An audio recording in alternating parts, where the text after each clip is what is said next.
ണ്ട് ഇന്നലത്തെ വാർത്താക്കുറിപ്പ് നമ്മളൊന്ന് ആഴത്തിൽ പരിശോധിക്കുമ്പോൾ ആ വാർത്താക്കുറിപ്പിൽ പോലും ഈ മുന്നണി മാറ്റം തള്ളുന്നില്ല. മുന്നണി മാറ്റത്തെക്കുറിച്ച് തള്ളാതെയുള്ളൊരു വാർത്താക്കുറിപ്പാണ് വന്നത്. എന്താണ് വാർത്താക്കുറിപ്പിൽ പറയുന്നത്? മുന്നണി മാറ്റം തള്ളുന്നില്ല, മുന്നണി മാറ്റം കൊള്ളുകയും ചെയ്യുന്നില്ല. മുന്നണിയിൽ ഉറച്ചു നിൽക്കുമെന്നോ മുന്നണിയിൽ നിന്ന് പോകുമെന്ന് പറയുന്ന വാർത്തകൾ അവാസ്തവമാണെന്നോ പറയുന്നില്ല. ജോസ് കെ മാണി സ്ഥലത്തില്ല, ബാക്കിയുള്ള പ്രചരണങ്ങൾ അവാസ്തവമാണ് എന്ന് മാത്രമേ പറയുന്നുള്ളൂ. അഖിൽ, ഇന്നലെ ജോസ് കെ മാണി ഈ കേന്ദ്ര നയങ്ങൾക്കെതിരെ നടത്തിയ സമരത്തിൽ പങ്കെടുക്കാതിരുന്നതിനെ ചൊല്ലി വാർത്തകൾ പുറത്തു വന്നിരുന്നു. ആ സമയത്ത് ഒരു വാർത്താക്കുറിപ്പ് ഇറക്കി. ആ വാർത്താക്കുറിപ്പിൽ പക്ഷേ LDF മുന്നണിയിൽ ഉറച്ചു നിൽക്കുമെന്നോ അല്ലെങ്കിൽ മുന്നണി മാറ്റത്തെ സംബന്ധിച്ചുള്ള വാർത്തകൾ അഭ്യൂഹമാണെന്ന് തെളിച്ചു പറയുന്നില്ല, അല്ലേ അഖിൽ? തീർച്ചയായും ഡോക്ടർ അരുൺകുമാർ, കാരണം ഇത് ആദ്യമായല്ല ഇത്തരത്തിലൊരു വാർത്ത അല്ലെങ്കിൽ മുന്നണി വിടുമെന്ന തരത്തിൽ അഭ്യൂഹങ്ങൾ പരക്കുന്ന. ആ ഘട്ടത്തിലെല്ലാം തന്നെ സ്റ്റീഫൻ ജോർജ് ആയാലും ജോസ് കെ മാണി MP ആയാലും അടക്കമുള്ള നേതാക്കൾ പരസ്യമായി പ്രതികരണം നടത്തിയത് തങ്ങളെ UDF-ലേക്ക് ക്ഷണിക്കേണ്ടതില്ല, തങ്ങൾ LDF-ൽ ഉറച്ചു നിൽക്കുമെന്ന് ആവർത്തിച്ച് പറഞ്ഞ നേതാക്കളാണ്. പക്ഷേ ഈ ഘട്ടത്തിൽ ഇത്തരത്തിലുള്ള ഒരു വിഷയം വരുമ്പോൾ അല്ലെങ്കിൽ ഇത്തരത്തിൽ വാർത്ത നിരന്തരമായി വരുമ്പോൾ പോലും ഇതിലൊരു പ്രതികരണം നടത്താൻ പോലും ഇതുവരെ ആരും തയ്യാറായിട്ടില്ല. ഏറ്റവും ഒടുവിൽ ഒരു വാർത്താക്കുറിപ്പ് വന്നത് അത് ഇന്നലെയാണ്. പക്ഷേ ആ വാർത്താക്കുറിപ്പിൽ പോലും മുന്നണി വിടുമെന്നോ അല്ലെങ്കിൽ മുന്നണി വിടുമായി ബന്ധപ്പെട്ട വാർത്തകൾ തെറ്റാണെന്ന് പറയുന്നില്ല. ആകെ പറയുന്നത് ഈ ജോസ് കെ മാണി MP ഇന്നലെ പങ്കെടുക്കാതിരുന്ന കാര്യത്തെ മാധ്യമങ്ങൾ വളച്ചൊടിക്കുന്നു, അല്ലെങ്കിൽ അത്തരത്തിലുള്ള വാർത്തകളെ വളച്ചൊടിക്കുന്നു. ചില അസൗകര്യങ്ങൾ അല്ലെങ്കിൽ സ്ഥലത്തില്ലാത്തത് കൊണ്ടാണ് പങ്കെടുക്കാതിരുന്നത്. N ജയരാജും അതുപോലെ തന്നെ റോഷി അടക്കമുള്ള മന്ത്രി അടക്കമുള്ളവർ പങ്കെടുത്തു എന്ന് പറയുന്നു. എങ്കിൽ പോലും അതിൽ പ്രധാനമായും മാധ്യമങ്ങൾ ഉന്നയിച്ച കാര്യം അല്ലെങ്കിൽ നമ്മൾ പറഞ്ഞിരുന്ന കാര്യം എന്ന് പറയുന്നത് ഇത് പങ്കെടുക്കാതിരിക്കുന്നത് ഇത്തരത്തിൽ മുന്നണി മാറ്റത്തിന്റെ കൂടി സാഹചര്യം നിലനിൽക്കുന്ന ഘട്ടത്തിലാണ് അല്ലെങ്കിൽ ചർച്ചകൾ നടക്കുന്നതുകൊണ്ടാണ്. പക്ഷേ ആ വിഷയത്തെ സ്പെസിഫൈ ചെയ്യാനോ അല്ലെങ്കിൽ മുന്നണിയിൽ ഉറച്ചു നിൽക്കുന്ന, അതായത് ഇതിനു മുമ്പ് പല ഘട്ടത്തിലും ഇതിനു മുമ്പ് പല സമയത്തും ഇത്തരം വാർത്തകൾ വന്നപ്പോൾ ആവർത്തിച്ചു പറഞ്ഞിരുന്ന കാര്യങ്ങൾ തങ്ങൾ മുന്നണിയിൽ ഉറച്ചു നിൽക്കും, LDF വിട്ടു പോകേണ്ട സാഹചര്യമില്ലാന്ന്. പക്ഷേ ആ ഒരു വാചകം ആവർത്തിക്കാനോ അതുമായി ബന്ധപ്പെട്ട എന്തെങ്കിലും ഒരു കാര്യം പറയാനോ ഇല്ല. അതായത് വാർത്തകളെ വളച്ചൊടിക്കുന്നു എന്ന് പറഞ്ഞ് നിർത്തുന്നതല്ലാതെ ഡയറക്റ്റ് ആയി ഇത്തരത്തിൽ LDF ഇടില്ല അല്ലെങ്കിൽ LDF ഇടുന്നു എന്ന തരത്തിലുള്ള വാർത്തകൾ തെറ്റാണ്, അത്തരം കാര്യങ്ങൾ ശരിയല്ല എന്ന് പറയാൻ ജോസ് കെ മാണി MP യുടെ ഓഫീസിൽ നിന്ന് ഇറക്കിയ വാർത്താക്കുറിപ്പാണ്, ഔദ്യോഗികമായ ഒരു വാർത്താക്കുറിപ്പാണ്. ആ വാർത്താക്കുറിപ്പിൽ പരസ്യ പ്രതികരണങ്ങളില്ല എങ്കിൽ പോലും വാർത്താക്കുറിപ്പ് ഇറക്കി. ആ വാർത്താക്കുറിപ്പിൽ പോലും ഈ കാര്യങ്ങൾ പറയുന്നില്ല എന്നുള്ളതാണ് ഏറ്റവും പ്രധാനപ്പെട്ട കാര്യം എന്ന് പറഞ്ഞത്. കാരണം ഇതിലൊക്കെ മുൻപ് അതായത് ആവർത്തിച്ച് പല ഘട്ടത്തിലും അതായത് തങ്ങളെ ഇനി ക്ഷണിക്കേണ്ടതില്ല എന്ന് പോലും Stephen George, Kerala Congress M general സെക്രട്ടറിയാണ്, തങ്ങളെ ഇനി മുന്നിലേക്ക് ക്ഷണിക്കേണ്ടതില്ല എന്ന് പോലും പരസ്യമായി പ്രതികരിച്ചിട്ടുള്ള വ്യക്തിയാണ്. പക്ഷേ ഇപ്പോൾ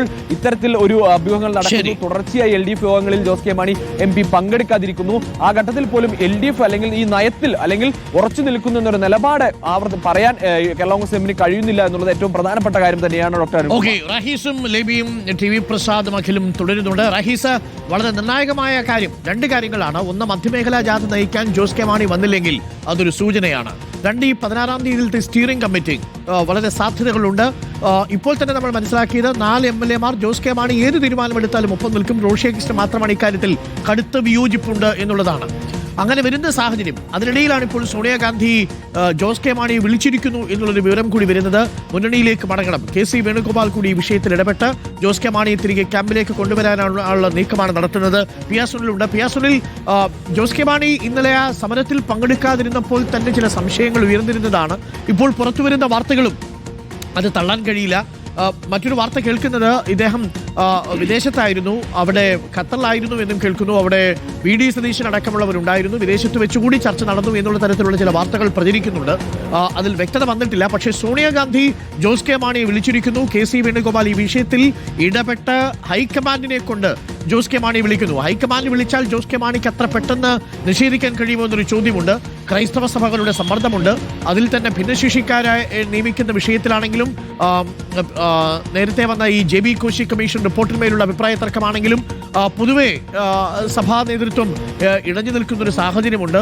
സഭയുടെ ഒരു സമ്മർദ്ദവും ഒപ്പം തന്നെ വിജയസാധ്യതയും ഹൈക്കമാൻഡ് വിളിക്കുന്നു എന്നുള്ളതും, നേരത്തെ മത്സരിച്ച 12 സീറ്റിൽ 10 സീറ്റെങ്കിലും നൽകാമെന്ന മുന്നണിയിൽ ഒരു ധാരണയായാൽ ജോസ് കെ മാണി കളമിടാനുള്ള സാധ്യതയാണോ തെളിയുന്നത്? ഡൽഹിയിൽ നിന്നുള്ള നീക്കങ്ങൾ എങ്ങനെയാണ് PR സുനിൽ? അരുൺ, ഏതായാലും ജോസ് കെ മാണിയെ കേരള കോൺഗ്രസ് മാണി വിഭാഗത്തെ ഏതെങ്കിലും വിധേന UDF-ലേക്ക് എത്തിക്കുക എന്നത് കോൺഗ്രസിന്റെ പ്രധാനപ്പെട്ട ഒരു തീരുമാനമാണ്. നമുക്കറിയാം പലതവണ കോൺഗ്രസ് ഇക്കാര്യത്തിൽ ജോസ് കെ മാണിയെ ക്ഷണിച്ചിട്ടുണ്ടെങ്കിൽ പോലും ജോസ് കെ മാണി ഒരു കാരണവശാലും UDF-ലേക്ക് തിരിച്ചു പോകുന്നില്ല എന്നാണ് വ്യക്തമാക്കിയത്. ഏതായാലും ആ ഒരു പ്രസ്താവനയ്ക്ക് ശേഷം പലപ്പോഴും LDF യോഗങ്ങളിലൊക്കെ തന്നെ ജോസ് കെ മാണിയുടെ അസാന്നിധ്യം ശ്രദ്ധേയമായിരുന്നു. ഏറ്റവും ഒടുവിൽ ഇപ്പോൾ പറയുന്നത് പോലെ തന്നെ ഇന്നലത്തെ കേന്ദ്ര സർക്കാരിനെതിരായ സമരത്തിലും ജോസ് കെ മാണിയുടെ സാന്നിധ്യം ഉണ്ടായിരുന്നില്ല.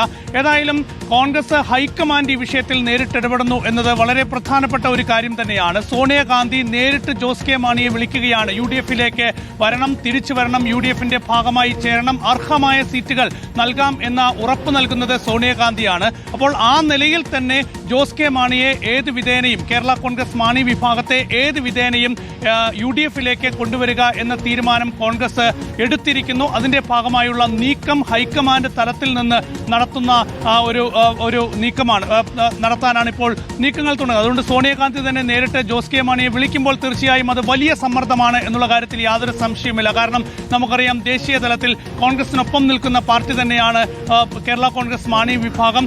അപ്പോൾ ദേശീയ തലത്തിൽ UPA-ക്കൊപ്പം നിൽക്കുന്ന ഇന്ത്യ സഖ്യത്തിനൊപ്പം നിൽക്കുന്ന പാർട്ടി എന്ന നിലയിൽ തീർച്ചയായും സോണിയാഗാന്ധി നേരിട്ട് ഈ വിഷയത്തിൽ ഇടപെടുന്നു എന്ന് വരുമ്പോൾ അത് ജോസ് കെ മാണിയെ സംബന്ധിച്ചും കേരള കോൺഗ്രസ് മാണി വിഭാഗത്തെ സംബന്ധിച്ചും വലിയ സമ്മർദ്ദം തന്നെയായിരിക്കും. മാത്രമല്ല അരുൺ ചൂണ്ടിക്കാണിച്ചതുപോലെ സഭാ നേതൃത്വത്തിന്റെ ഒക്കെ തന്നെ സമ്മർദ്ദം ഇക്കാര്യത്തിൽ ശക്തമായി ജോസ് കെ മാണിക്ക് മേൽ ഉണ്ട്. കാരണം LDF വിട്ട് UDF-ലേക്ക് മാറുന്നതാണ് രാഷ്ട്രീയമായി ജോസ് കെ മാണിക്കും കേരള കോൺഗ്രസ് മാണി വിഭാഗത്തിനുമൊക്കെ തന്നെ നല്ലത് എന്നതാണ് പൊതുവെ സഭാ നേതൃത്വത്തിന്റെ ഒക്കെ തന്നെ അഭിപ്രായം എന്ന വിലയിരുത്തൽ കൂടി വരുന്നുണ്ട്. ഏതായാലും വളരെ നിർണായകമായ ഒരു തെരഞ്ഞെടുപ്പ് വരാൻ പോകുന്ന ഒരു സാഹചര്യത്തിൽ തീർച്ചയായും UDF-നൊപ്പം ജോസ് കെ മാണി വരണം, കേരള കോൺഗ്രസ് മാണി വിഭാഗം വരണം എന്ന് കോൺഗ്രസ് ആഗ്രഹിക്കുമ്പോൾ അത് സംസ്ഥാനത്ത് മാത്രം നിൽക്കുന്ന ഒരു ചർച്ചയല്ല. ഹൈക്കമാൻഡിനെ കൂടി ഈ വിഷയത്തിൽ ഇടപെടുത്തിക്കൊണ്ട് ജോസ് കെ മാണിയെ ഏതെങ്കിലും വിധേന അദ്ദേഹത്തിന്റെ ഇപ്പോഴുള്ള തീരുമാനം മാറ്റി UDF-ലേക്ക് എത്തിക്കാനുള്ള നീക്കമാണ്. അതിനുവേണ്ടിയാണ് ഇപ്പോൾ സോണിയാഗാന്ധിയെ കൂടി ഈ വിഷയത്തിൽ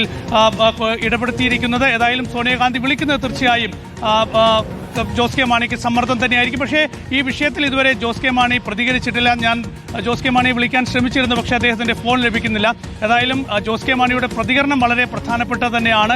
ഹൈക്കമാൻഡ് ഈ വിഷയത്തിൽ എന്താണ് ഔദ്യോഗികമായി പറയുന്നത് എന്നതും നമുക്ക് അല്പസമയത്തിനകം നൽകാം. Okay, thank you. P R സുനിലും റഹീസ് റഷീദും ലേബി സജീന്ദ്രനും TV പ്രസാദും ഒപ്പം അഖിലുമാണ് നമുക്കൊപ്പം ചേർന്നത്. വളരെ പ്രധാനപ്പെട്ട വാർത്തയാണ് ഇപ്പോൾ വന്നുകൊണ്ടിരിക്കുന്നത്. ഒരുപക്ഷെ മധ്യമേഖലാ ജാഥ നയിക്കാൻ ജോസ് കെ മാണി ഉണ്ടാവില്ല എന്ന സൂചന ഇപ്പോൾ വരുന്നു. ഹൈക്കമാൻഡ് സോണിയാഗാന്ധി തന്നെ ജോസ് കെ മാണിയെ നേരിട്ട് വിളിച്ചു എന്നുള്ള വിവരമാണ് വരുന്നത്. മുന്നണി മാറ്റത്തിനുള്ള കളം ഒരുങ്ങുന്നു എന്നർത്ഥം.